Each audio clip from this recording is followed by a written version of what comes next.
All right, so guys, looking at today's lesson, it's just going to be a little bit of a repeat from yesterday.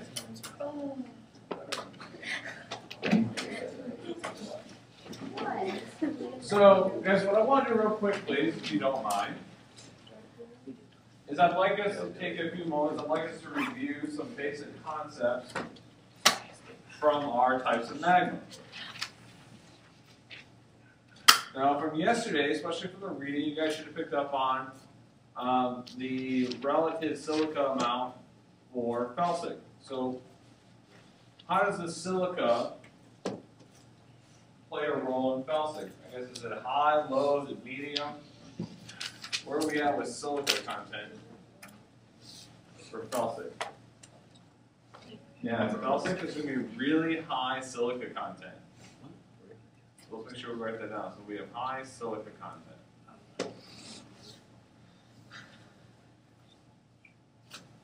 So what does that silica mean in terms of the viscosity?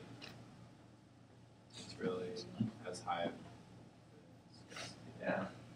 So viscous. So it's very viscous because it has high viscosity. Remember, that's the resistance to flow. And there's two main types of compounds that make up felsic. And it's right there in the name, felsic. You guys guess what those two compounds might be? Iron. Nope. That's a good guess, though.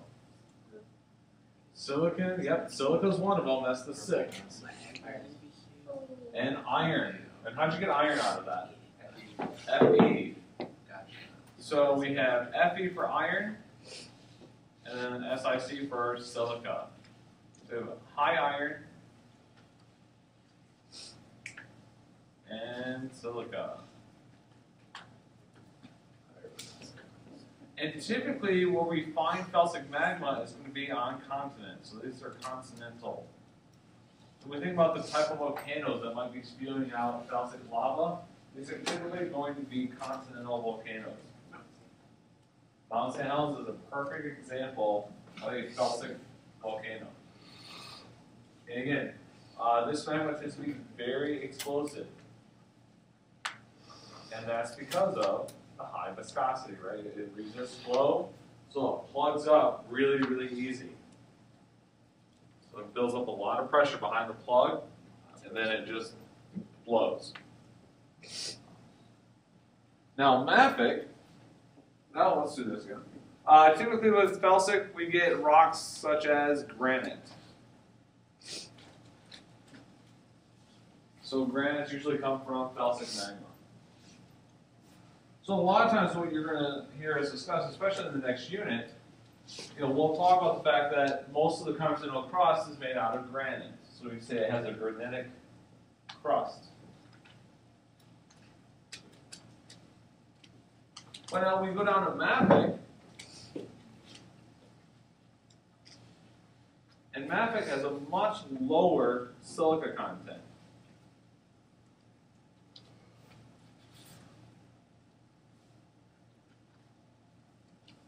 So what does that tell you about its ability to flow? It flows good. Yeah, so it flows pretty easily. So give me an example where you might see that type of magma or lava flowing really easy. Yeah, like the Hawaiian Islands.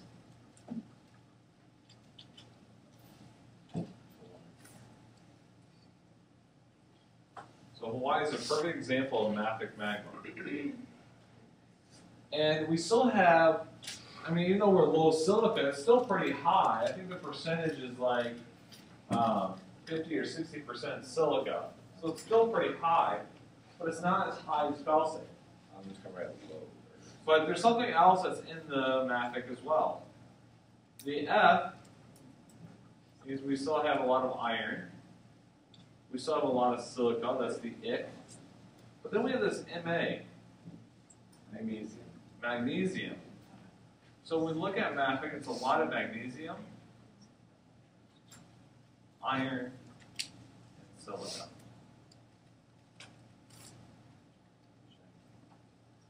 And typically the rock that we get out of mafic basalt.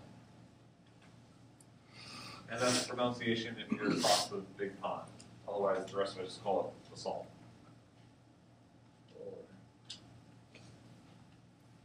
So,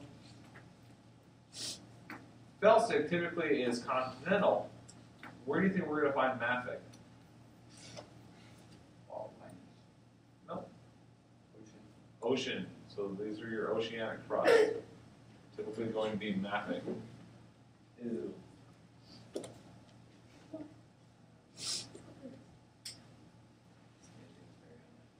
All right, then we go all the way down to not just mafic, but ultramafic.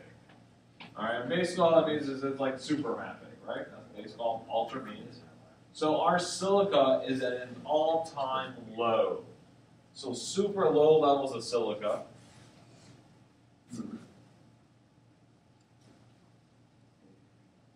We have very low levels of silica. And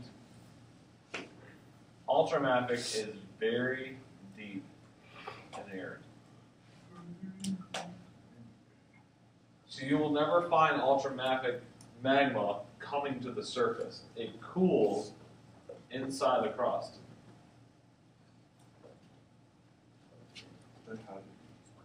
Like on that. No, that's still going to be on the surface. This never makes it to the surface. Well, I mean, because like the plates pushed up. So There you go. Yep. So how do we know about ultramafic? It's because of the uplift due to plate tectonics. That's what I was trying to say. Yep. So this cools deep inside the crust. Now, which means that all of your ultramafic rocks are going to have what type of grain sizes? Are they going to have large or small? Small.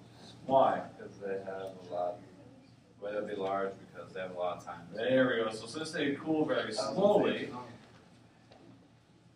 all of your ultramafic are going to be large grain.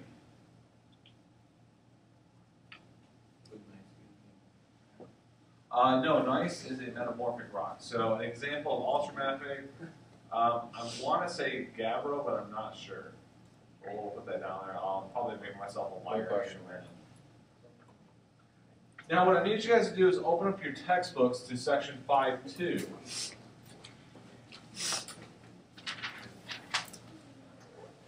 And we're going to fill in this table together.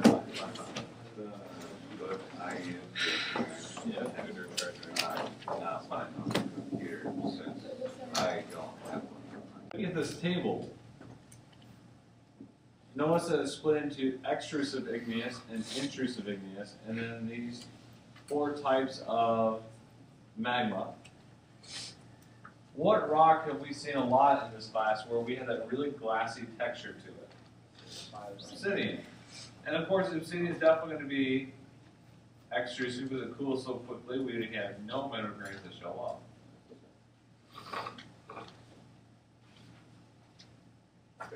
And then we do have something for mafic. It's called basaltic glass.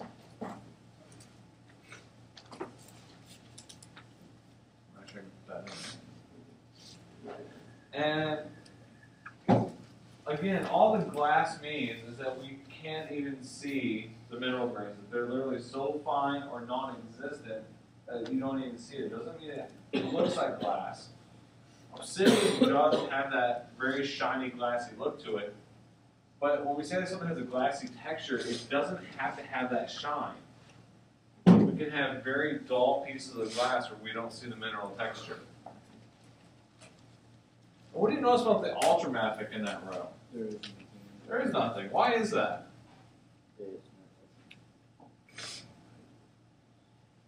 So if ultramafic doesn't have any fine grain or any glassy texture, what does that tell you about how it cools? Very, very slowly. So the ultramafic, again, not going to be fine grain. It never cools quickly. It's never forced up to the surface.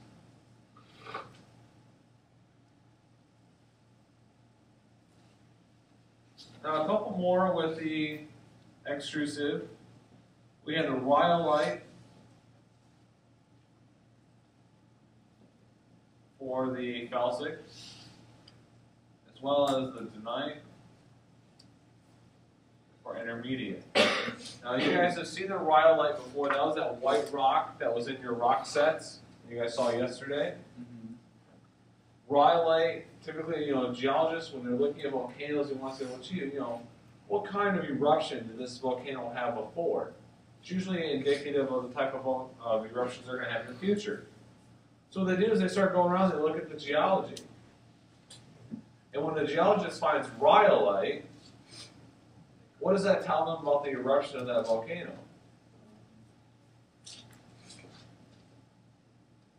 And think about the type of magma that rhyolite comes from. Or from calcium. So what does that tell us about the volcano? Yeah, we have very, very extreme explosive eruptions. And so again, they can do that. They can predict that just by looking at the rocks and seeing what's out there. All right, let's move down to intrusive. What's an example of an intrusive igneous rock? Granite.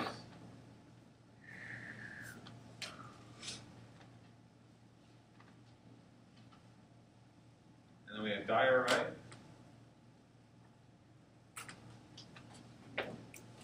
And this is where I told you guys I call the line here. We have gabbro, which is actually a mafic, so it's not ultramafic.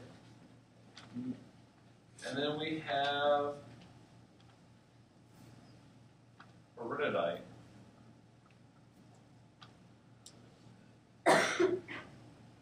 And remember that's peridot. That's the olivine coming back in.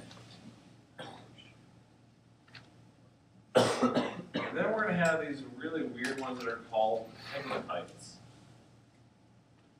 We can discuss what that means here in a little bit. Pegmatite.